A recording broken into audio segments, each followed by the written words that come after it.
Hey, what's up, guys? Welcome back to another video. And in today's video, suckers, we're talking about UFC 161, and this is the recap show. So if you guys want to watch the full fight, there's a link in the description box, so you guys don't have to listen to me if you don't want to.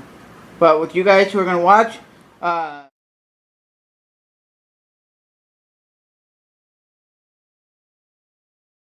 gotta say one thing, guys. The women, holy shit, the two women who were fighting, I can't remember their names. What was it, Alexis Davis, something like that.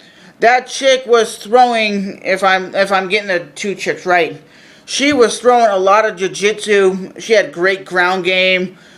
She had that triangle choke on for almost the first round. I thought she was going to get knocked out because that other chick was lashing in punches real deep when she had her in the triangle. She was just lashing punches, and I thought, okay, she's going to keep raining punches and bunches, and the chick's going to get knocked out. But, nah, man.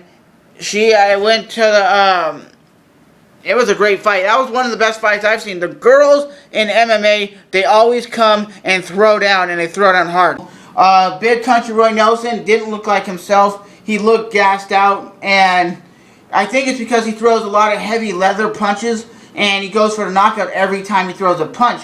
So that's one reason why I think he got gassed out. And Stevo Mioche, however you pronounce his name, he was just in there throwing punches, circling, and he was going for takedowns. He would go and shoot for a takedown, and then circle to the right. So Roy Nelson defended, and Roy Nelson is not the type of guy who, if he can't knock you out, he doesn't take to the ground. He is a great grappler. He's actually submitted Frank Mir in a grappling tournament. And then you have the Pat Barry fight, which I was surprised Pat Barry got rocked and got uppercutted and got knocked out in under a minute. That was insane. I thought Pat Barry was going to win. Pat Barry is one of my favorite fighters. He's just a complete overall beast.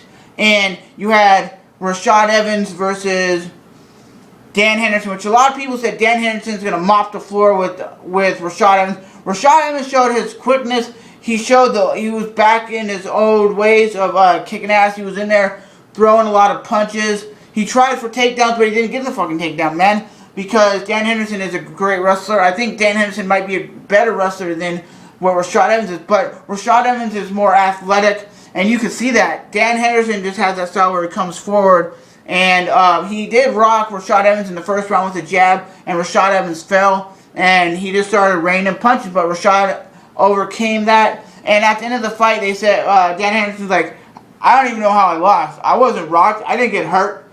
Come on, Dan. Rashad actually did a little bit more. He held you up against the cage, and he was raining punches, and he did knock you over. Even if you say you stumbled, I still think the dude hit you hard enough where you stumbled. But anyways, I love both fighters. Rashad Evans did what he had to do to win. Well, I was going for Rashad Evans. Here's who I was going for. Rashad Evans, Big Country, and Pat Barry. Those are the guys that I wanted to win. But my night went 1 and 2. And like I said, women's fight was off the chain. Women, they really know how to fight. But with that being said, guys, what do I think is next for Dan Henderson? I honestly don't know. I mean, at one point he was supposed to fight John Jones for the title. He never got that opportunity because now he's on a 2-fight losing streak he lost against Rashad Evans, and he lost against Lyoto Machida. So, I don't know, man. The dude's 41, 42 years old. What does he have to prove anymore in the game of mixed martial arts? He's won titles in every organization besides the UFC. And, I don't know, man. What's good for Rashad Evans? I still think Rashad Evans should go down to 185. I think he would still have a better chance at 185. Because just his body style, I think he would make a good run at the 185-pound division.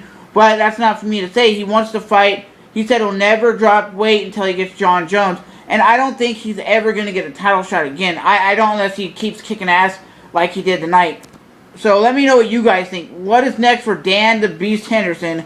And what is next for, like, Rashad Evans? Rashad Evans, I can see him fighting another, like, Lyoto Machida, or fighting, somebody like that that's on the upper echelon of the 205-pound division. I don't think he's at that league yet where he can fight like Glover Teixeira or anybody like that. But he's still a beast in my mind. So, and Pat Barry, I think Pat Barry he lost tonight. He should fight Struve because Stephen Struve's coming off a loss. And I think that would be a beast of a fight. Pat Barry's what, 5'11", Stephen Struve's 7 foot tall. That would be a beast of a fight. I honestly think that would be a pretty decent heavyweight matchup. So with that being said, guys, I'll see you guys soon. Remember to pull the trigger on that subscribe button. I make videos like this all the time. And if you guys love MMA as much as I do, you should love my videos. Bye-bye.